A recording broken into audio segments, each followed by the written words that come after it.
Iowa simply can't afford to be the best-kept secret in the nation.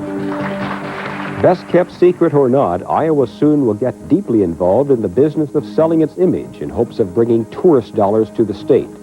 Is the new marketing money too little, too late? I don't think it's ever too late to upgrade an awareness and image of a state. The image of the state and the prospects for tourism tonight on Iowa Press.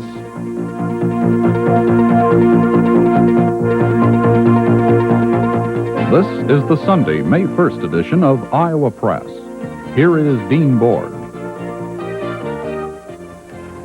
Good evening.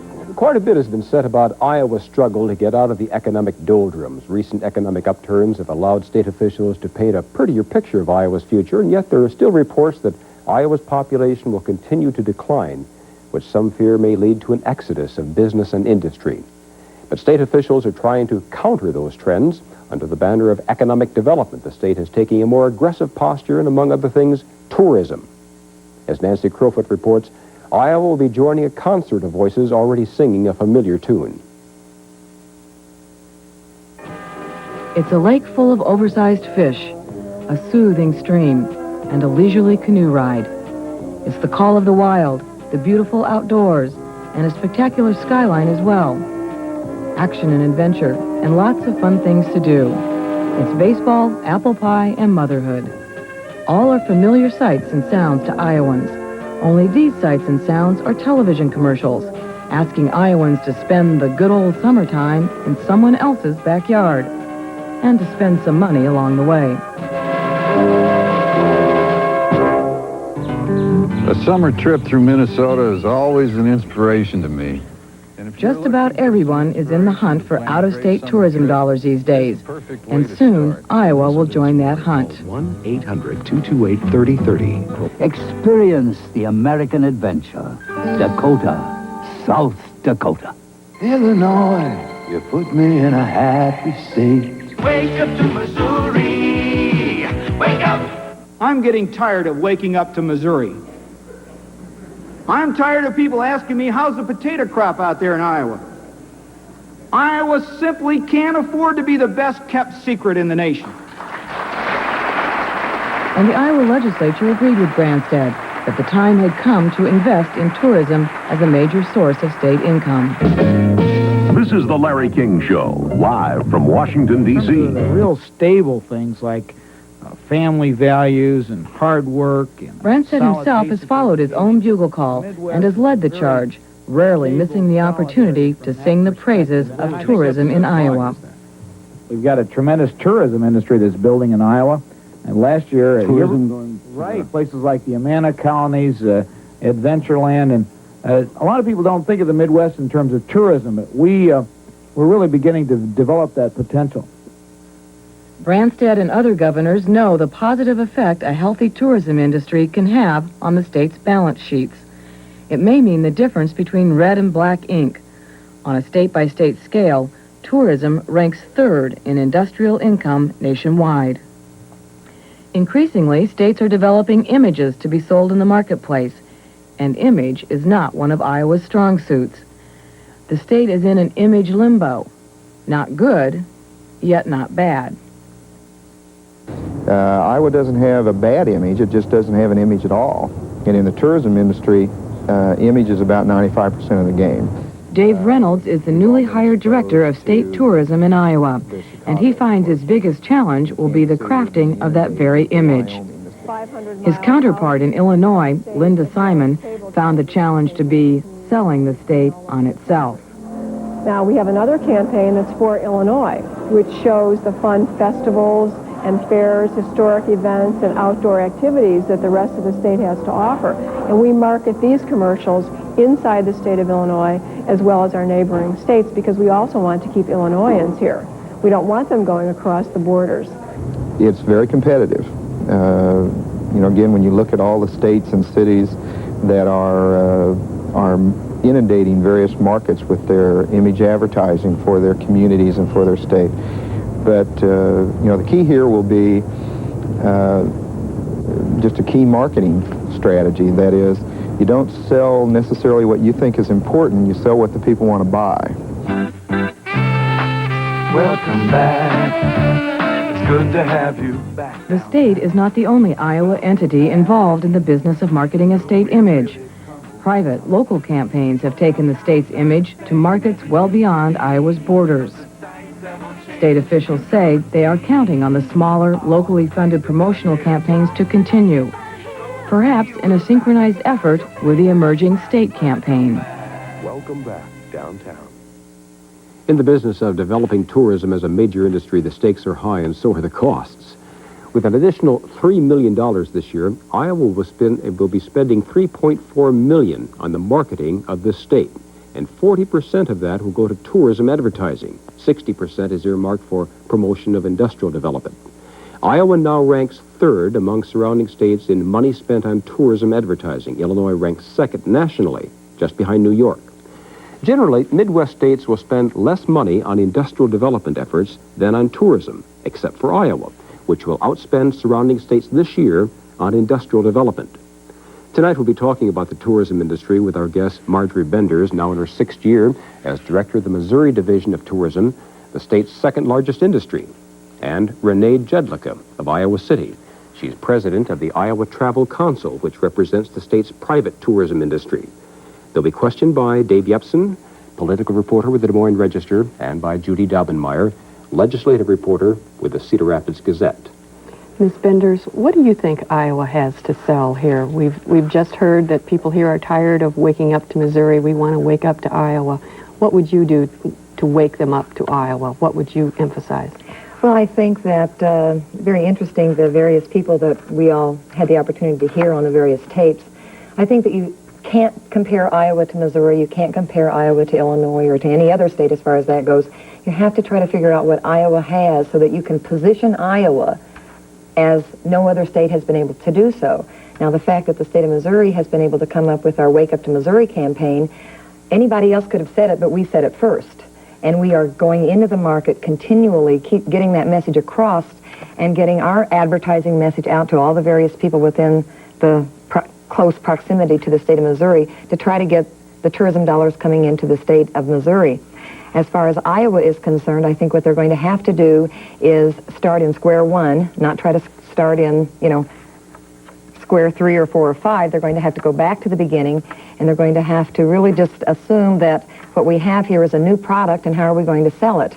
For every dollar that Iowa will be spending in tourism marketing, there are, of course, other states that are going to be outspending them in exactly the same markets. So it's going to be difficult, but I don't think it's something that they can't do. They just need to start at the beginning. Are there any areas of the state that you think have particular attractions that haven't been fully exploited? I'm not an expert on the state of Iowa, and obviously Rene here to my right would probably be able to answer that question better than what I can. I think that what you basically have to do is take an inventory of all of the various types of recreational opportunities that you have. It could be farm tours. It could be the Mississippi River. It could be the Amana colonies. It could be history. It could be canoeing. It could be bed and breakfasts.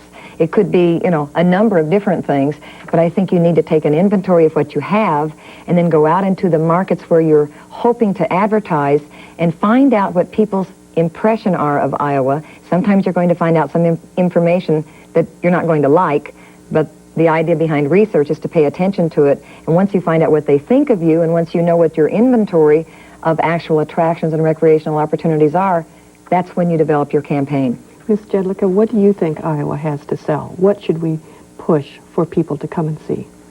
Well, with the limited research we have done, we realize it's a place to come back to, take a break, visit our small communities. It's not a place of hurry, of a lot of stress. We want to really sell the relaxation part of Iowa. Is that something people are looking for? We just heard a few minutes ago, don't sell what you think's important, sell what you think people want to buy. Is that what people are looking for? We did some research this past year. We did research 4 years ago in our major markets, which tend to be the metropolitan areas around Iowa, outside of Iowa, and those seem to say that that's on vacation. People want to rest and relax. Ms. Jedlicka, who really cares about this issue? Why is this important to the viewer tonight that we discuss the issue of tourism of all things? Why is this an important issue? Why should Iowans care about it? Number one, because it's economic development. It's a viable form of economic development. It brings out-of-state dollars into Iowa. Number two, it's a source of rural economic development also. What do you mean, rural economic development? Well, if you look at the communities, smaller communities have been very successful in promoting themselves and bringing in people for tourism money. Which ones? Go ahead, Dave. For example, we've seen that happen in Bloomfield, we've seen it in Kelowna, in West Branch, in Boone, villages of Van Buren in southeastern Iowa. So many small towns have jumped on and been successful. When you think of tourism, a lot of people think of junk shops along the road. And is this what we're talking about doing in Iowa, building more stop-and-go joints where you can buy turquoise jewelry?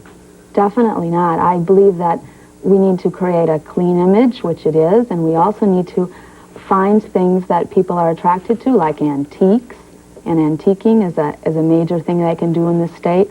So no, I think we have to be careful, because as we grow, we're going to have to be sensitive to not become commercialized and ugly. But if you look at Pella is beautifully done and very clean, and they also have an excellent tourism But if you do industry. look at some tourism spots in other states, and I won't get into names, you see a lot of junk shops associated with tourism. What guarantees can you offer Iowa taxpayers that we're not going to create a bunch of strip malls outside the Herbert Hoover Library, for example? All we can hope is that the people of Iowa will be intelligent enough to realize that's not going to sell.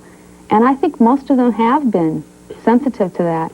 Ms. Jedlicka, Beenders, I'm sorry, the same question to you. Who really cares about this issue, and why should it be important to most people? I think that the travel and tourism industry is probably the most misunderstood form of economic development that there is. Obviously, jobs are created through the travel and tourism industry. I can merely quote the figures from the state of Missouri, but in Missouri there was approximately 140,000 Missourians employed in this industry. Approximately $614 million are generated in sales tax every year. More than $5 billion are spent by travelers annually coming into the state. And if you break that down as to what does that mean on a daily basis, approximately $14 million are spent by travelers coming into the state. And if you concern yourself about the type of activity that's going to be offered, it can be anything from major metropolitan areas to the rural areas. And I think you have to look at the fact that all types of people are looking for all types of different types of activities, whether it be sporting events or whether it be going fine dining or restaurants or historical attractions, or I don't know if you all happen to have such facilities here as wineries or different cultural types of events. I'm sorry, go ahead. No, aren't these low-paying jobs, though? Well, that's one of the major concerns that people have when you start talking about the travel and tourism industry. You say, well, my goodness, you're paying these people minimum wage or they're not certainly getting very much money. On the other hand, those people, if you look at minorities or you look at students or you look at senior citizens that are trying to get back into the marketplace and people that are unskilled, that do not have any particular type of skill, you can still put these types of people to work in the travel and tourism industry.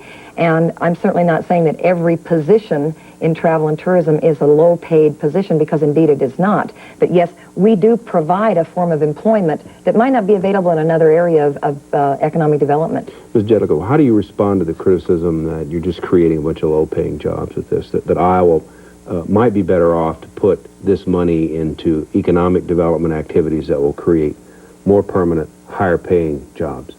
In terms of industrial development, no one's saying that the industries that come into Iowa have to pay X amount in wages either. What we need in Iowa No, but that is jobs. an issue in that, too. I mean, there's some criticism that's made that we're bringing in meat-packing jobs that are near minimum wage, and the state shouldn't do it. And you do hear a sense in the legislature that we ought to be spending our economic development money on programs that will create better, more permanent jobs.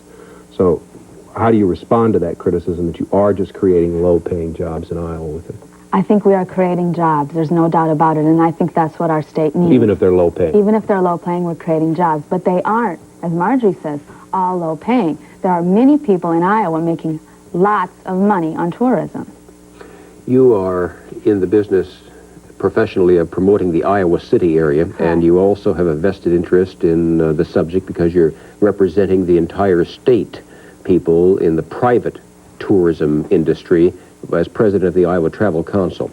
From that vantage point, Do you think that Iowa is right now spending the amount of money that it has? Is it spending it well? I think we have spent the money we have well. We need much more money. But it's just a matter of more. And more to do what? Advertise? Well, the private sector really believes we need about $5 million right now, and most of it to be used for advertising. There's no doubt some of it's going to have to be used in-house, because if you're going to be doing all that advertising, someone's going to have to answer all the inquiries. Mm-hmm. But we believe if we could get $5 million, we could start to play the game in the Midwest. Judy? What would you suggest as a strategy once we get this additional money?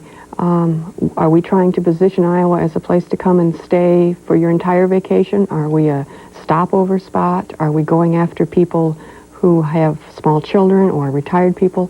What sort of strategy would you think would be good for Iowa to pursue?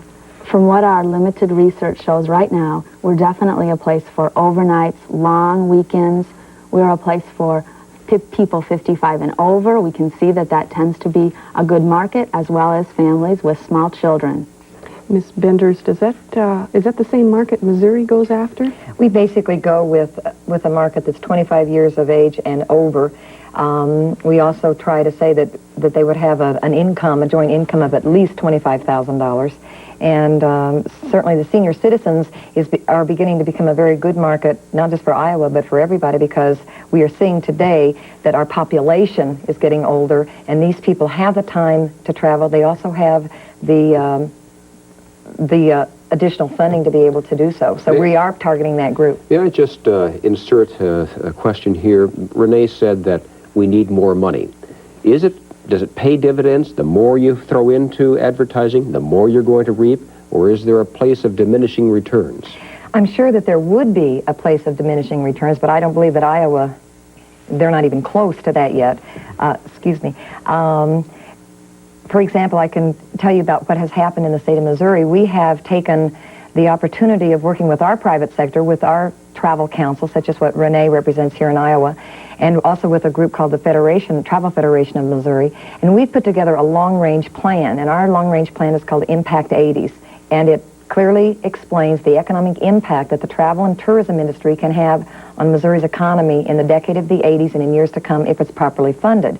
And so what we've done is taken each market area, each television market area, and determined how much money it is going to cost the state of Missouri to advertise on television, radio, and newspaper in each one of these markets. We've identified 48 markets within a 500-mile radius of the state of Missouri.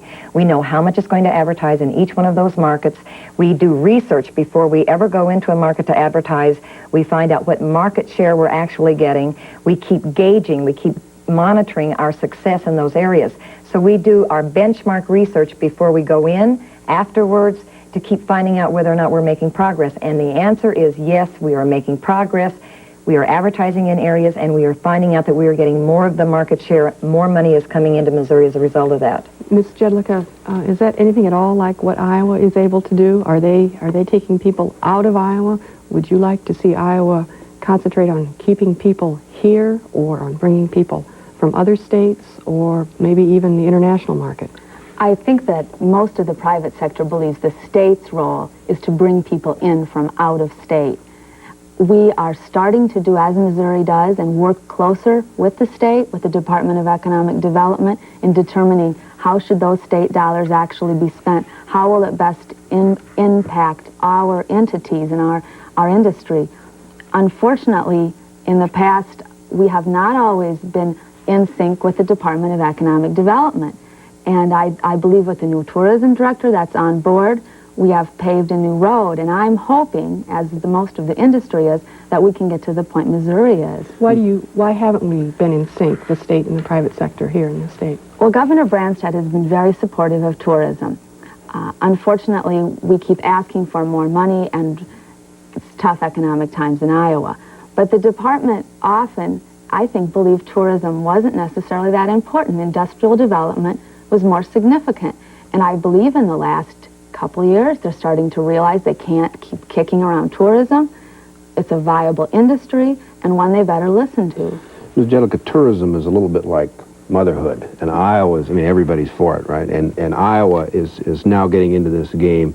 Is Iowa once again saying me too to things that are being done in Missouri or South Dakota or Minnesota? We're just saying me too? I hope not. I think we have some of the, when you go nationally and look at the people that are working on a daily basis promoting our communities and our attractions, we definitely have some of the best leadership across the nation. So putting all those heads together, I think we can definitely be a forerunner. But with that, we've also have to have money. Why should the taxpayers provide that money? Why can't you, as a private industry, help yourselves? Why do taxpayers have to come up with $5 million in advertising for you? The private industry definitely is marketing itself, and not even I can't even estimate. I know the cities in Iowa alone, the 10 major cities are spending well over $3 million promoting, and we haven't even talked about attractions, historical sites. None of that is involved in that. So we as a private industry do not see that the state has to spend all the money, and we're not going to spend any. But we as a private industry can't go promote Iowa. That really isn't our role. In Iowa City and Coralville, I have to promote Iowa City and Coralville. And the riverboat rides have to promote the riverboat rides. So somehow someone's going to have to sell the whole entity.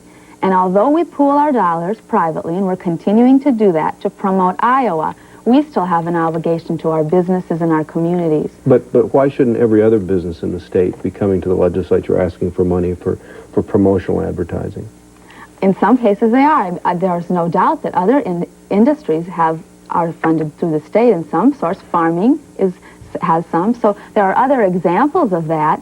But I believe if you're going to diversify Iowa's economy, we're going to have to look at this as one role for it. It's a question of priorities in a time of limited resources. When there are hungry children in Iowa, and when there are child abuse cases, and they can't afford to raise welfare payments in this state. Why tourism over those things? Because it's economic development. And the more people we can bring in here, the more it's going to help all those things you are talking about. Increases tax dollars to help hungry children. So $5 million is all it will take to create how many jobs? I think $5 million is a good start. And we do have specific figures that tell us if we spent $5 million, this is what we can expect in return. Are we spending too much, Rene, on advertising and not enough on improving our facilities? That once we get the people here, they're impressed with what they see. I think of our rest stops along the interstates that aren't always in the best shape, and certainly some of the facilities in our state parks that date to the 1930s and the Civilian Conservation Corps. Maybe we should let you guys do the advertising and let the state spend its money sprucing up itself, its public facilities, so that when people get here, there's something acceptable and nice for them to see and do. What do you? I think you have a good point. One of the criticisms the private sector has is that within the state agencies, they weren't working together, and that also has improved. You have to realize that rest stops go under different than economic development, and signage is in DOT. Finally, all these entities are starting to realize we do make a difference in helping that economy. We've seen excellent cooperation out of the DOT in the last year. So they're all working better together, and the Department of Natural Resources. But why not spend the money on, say, those capital improvements, like interstate rest stops, which is clearly a state responsibility and something that state can keep and get forever, as opposed to a $5 million advertising campaign for your private industry? Well, we have all these beautiful attractions, and then we're going to have no one coming here to visit them. It's just like building yourself a business and not spending any money to tell people you're there. What do you make of these arguments about the state's responsibility to spend money to help the private sector, and where best Iowans can get the best return on their investment, as Judy asked? Well, I think that the fact is that the travel and tourism industry is projected to be the largest industry, not only in Iowa, not just in the United States, but in the world by the year 2000. So why can't they take care of themselves? Well, let's put it this way. Illinois is taking care of themselves. Missouri is taking care of themselves. Iowa needs to get on board, because you might say, well, we shouldn't use Iowa tax dollars for this, but my argument is You're not right using now tax dollars in Missouri? We're definitely using tax dollars. We're using money from the General Revenue Fund in Missouri. I believe in Illinois they have a dedicated tax on soft drinks, if I'm not mistaken. I certainly don't want to be quoted on that, but I guess I am now. But at any rate, each state has a different way of funding their tourism program. And whether it be, as I said, from general revenue or a dedicated tax, I think the fact is that you have an opportunity today to increase your economic development, and it doesn't make any difference if you're going out and trying to promote industrial development or the travel and tourism industry. I think that you need to realize is that you're in competition with the Midwestern states. You're not really in competition with Florida or New York or California, but you are indeed competition with your Midwestern neighboring states. How do you deal with, in your state, you have two major cities, St. Louis and Kansas City. Airfares there are probably competitive. Iowa airfares generally are not. We have one Amtrak line going through the least populated area of the state. Otherwise, the only way to get around Iowa or to get to Iowa is by motor car. How would you deal with a situation like that? Well, what I would do would be you can go camp on the doorsteps of the airlines that are servicing your communities, or you can just decide, and this is basically what Missouri has done, you can just decide by looking at your research and coming to the fact that you are a drive-to destination. That's what Missouri is. That's where we're going to get the major part of the revenue in our industry, are people in their private automobiles. Renee, is that the way Iowa is going to have to deal with it? It's exactly the way we're going to deal with it. It's not only automobiles, but it's also motor coach tours. Those are the large tour buses that bring people in, and those are far better markets for us than an airline traveler. We are not seeing people making their destination Iowa, and we don't intend to market toward that. Rene, would riverboat gambling make Iowa a destination state? I think riverboat gambling would have helped tourism in Iowa. I cannot say it would have made us a destination state. Would it have hurt tourism in Missouri to have gambling on the Mississippi River along Iowa? I wouldn't think so. Why not? Would it hurt us? Right. I don't think it's hurt the various states that we look at that have this type of gambling, maybe not riverboats, but look at New Jersey or look at Nevada.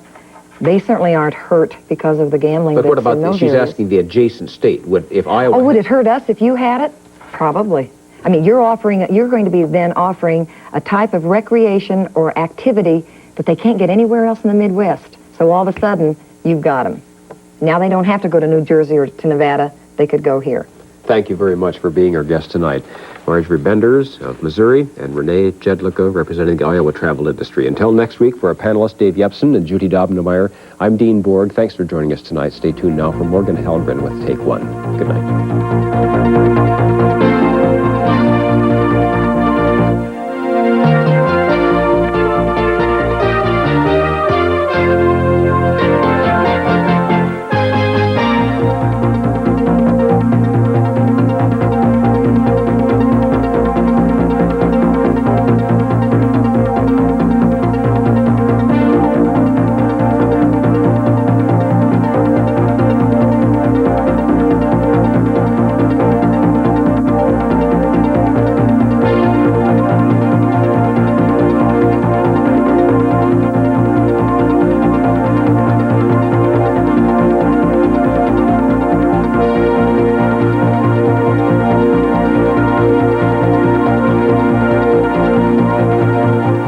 Major funding for Iowa Press was provided by Friends of Iowa Public Television.